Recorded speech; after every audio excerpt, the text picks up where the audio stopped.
రణధీర మహాబలి టాస్క్‌ల్ని మైండ్‌లో పెట్టుకొని third week nomination ఎంతో హాట్‌గా జరుగుతూ వచ్చేసింది.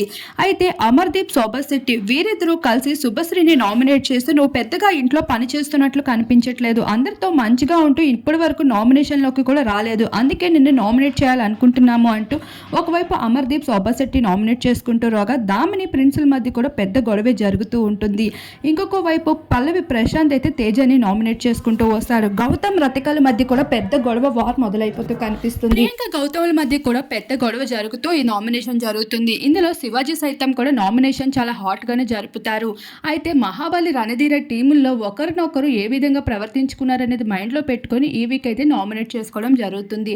ఇప్పటికే 7 కంటెస్టెంట్స్ అయితే నామినేట్ అవడం జరిగింది. తేజకి లియెస్ట్ ఓటింగ్ ఉన్నప్పటికీ ఈసారి అమర్దీప్ అయితే తేజ పొజిషన్ లోకి వచ్చి తేజ సేవ్ అయిపోవడం జరిగింది. ఇక చూసుకున్నట్లు అయితే అత్తి లియెస్ట్ ఓటింగ్ లో తేజ తర్వాత దామినియే కనిపిస్తుంది. ఈ వీక్ దామిని ఏదో ఒక టాస్క్లో గెలిచి నామినేషన్ ఇమ్యూనిటీ పొందినట్లయితే ఓకే.